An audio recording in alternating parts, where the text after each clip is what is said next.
Assalamualaikum warahmatullahi wabarakatuh. Perkenalkan, nama saya Farah Aimah Syahida dari Prodi Ekonomi Islam MKM 60. Nah, di sini saya akan menjelaskan tentang sejarah perkembangan uang dari zaman dahulu di zaman Islam hingga saat ini.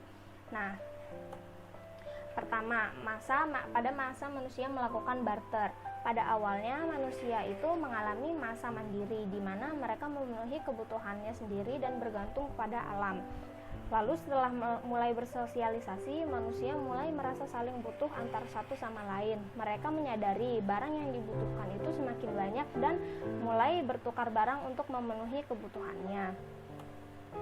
Nah, karena dirasa barter itu kurang efektif, manusia mulai menciptakan uang komoditas. Nah, komoditas ini maksudnya adalah barang dasar yang hampir dibutuhkan oleh semua orang pada saat itu. Misalnya saja ada garam, teh, tembakau, sapi, hingga biji-bijian.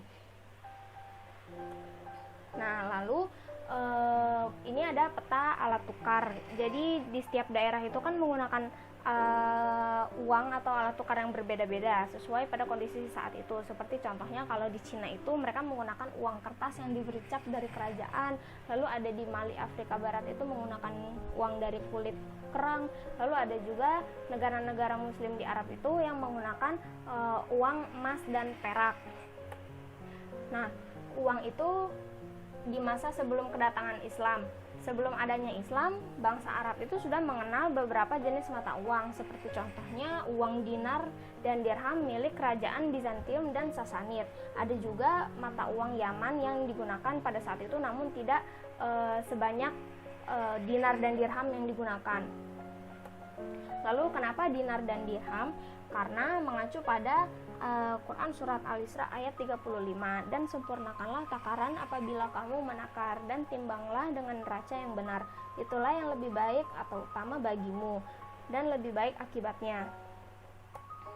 Nah, di zaman Rasulullah itu sendiri, Islam itu kan memang karena sudah menggunakan uang dari Bizantium dan Sasanid, akhirnya perkembangan uang sendiri itu tidak terlalu signifikan. Nah, apalagi di masa Rasulullah itu Rasulullah lebih berfokus untuk menyebarkan keajaran Islamnya, bukan memperbaiki perekonomian.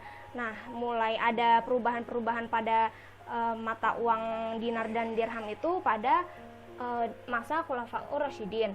Nah, yang pertama itu ada di masa Abu Bakar As-Siddiq. Nah, kondisi perekonomian di sini tuh sangat baik karena zakat yang terkumpul. Namun di dalam bentuk uang itu sendiri itu tidak ada perkembangannya. Nah, lalu ada di zaman Umar bin Khattab. Dia ini melakukan banyak perubahan terhadap dirham dan perak, dari menambahkan instrumen keislaman di coraknya hingga menetapkan standar kalau satu dirham itu setara dengan 7/10 dinar. Nah, lalu ada di zaman Utsman bin Affan. Nah, bentuk uang di masa dia ini dirubah, di satu sisi memiliki corak Islam dan di sisi lainnya memiliki corak Persia. Nah, di masa Ali bin Abi Thalib, kondisi perekonomiannya itu sudah mendekati sempurna sehingga tidak ada perubahan yang signifikan terhadap uang itu sendiri.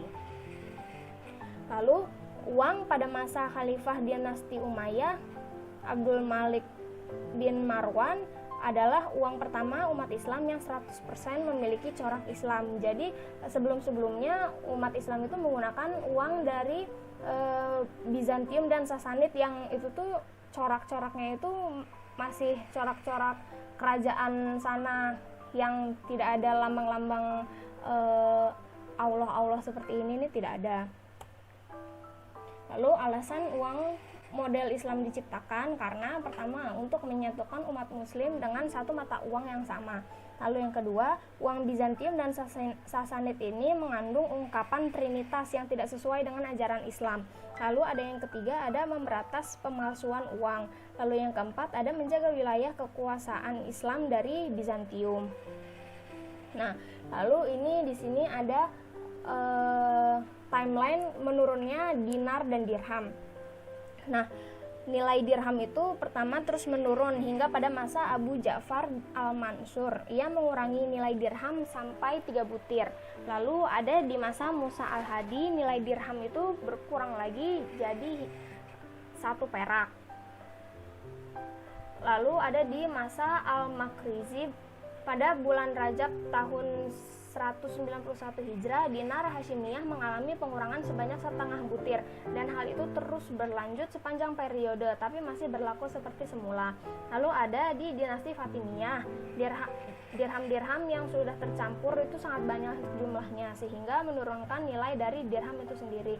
Awalnya perbandingan nilai dirham dengan dinar itu adalah 1:10, pada di saat ini berubah menjadi 1:34.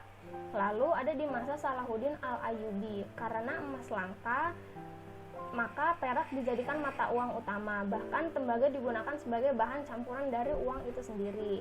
Nah, kenapa emas dan perak ini di sini mulai langka? Karena emas dan perak itu mulai digunakan menjadi bahan utama untuk membuat senjata-senjata seperti tombak, tameng, baju zirah, dan lain-lainnya. Nah, lalu ya pada masa Raja Al-Zahir Barkuk, uang tembaga jadi mata uang utama dan percetakan dirham pun dihentikan. Lalu di masa Sultan Mu'ayyad, uang tembaga digunakan untuk barang murah dan dirham Mu'ayyad digunakan sebagai uang utama. Lalu di masa dinasti Utsmani tahun 1534, perbandingan antara dinar dan dirham itu menjadi 1:14. Lalu di tahun 1839 pemerintah Utsmani mengeluarkan uang gaima yang berbentuk kertas, banknotel atau bukti saldo emas, namun nilainya terus menurun. Nah, lalu ada penggunaan uang kertas pada peradaban Islam. Nah, pertama kali uang kertas itu digunakan di dinasti Turki Utsmani. Pada Perang Dunia ke-1 seperti negara lainnya, Turki menetapkan uang kertas menjadi uang yang sah. Nah, sejak saat itu emas dan perak sudah tidak berlaku sebagai mata uang, dan akhirnya uang kertas menjadi uang yang sah di seluruh negara di dunia. Nah, cek ini juga ceritanya sudah ada sejak berabad-abad lalu dan ditemukannya itu oleh pedagang dari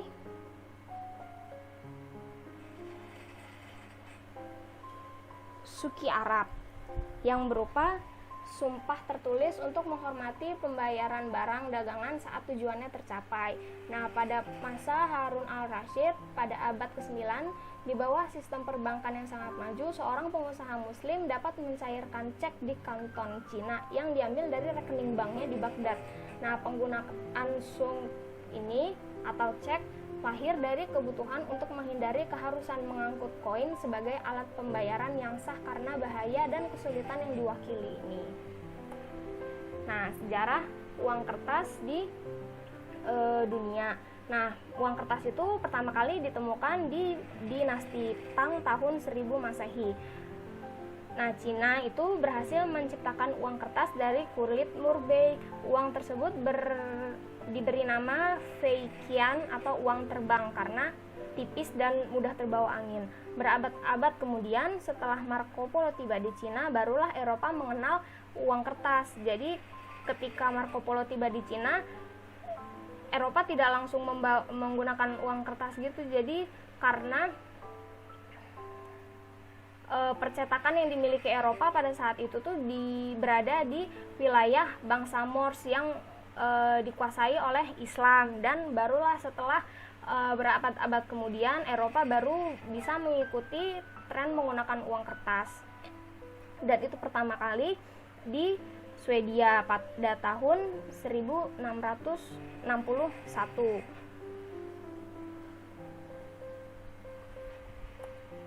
Nah, munculnya uang digital di tahun 1946, kartu kredit pertama kali dikenalkan oleh bankir di sebuah bank di Amerika bernama John Biggins kepada masyarakat sebagai alat tukar pengganti uang dalam transaksi non-tunai.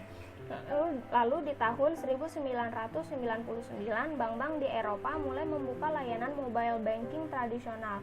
Salah satu bank pionir yang melayani mobile banking tersebut adalah Deutsche Bank, bekerja sama dengan Paybox. Nah, lalu yang paling terbarunya Di saat ini muncullah cryptocurrency di tahun 2009. Nah, cryptocurrency itu adalah mata uang digital yang melalui proses pembuatan dengan teknik enkripsi dan dikelola oleh jaringan peer-to-peer. Saat ini ada ratusan cryptocurrency yang ada dan beredar di seluruh dunia. Salah satu jenis cryptocurrency yang paling terkenal adalah Bitcoin. Nah, itulah materi mengenai perkembangan alat tukar dari zaman dulu, zaman Islam hingga saat ini. Mudah-mudahan ilmunya bermanfaat. Sekian dari saya, mohon maaf bila ada kesalahan. Wassalamualaikum warahmatullahi wabarakatuh.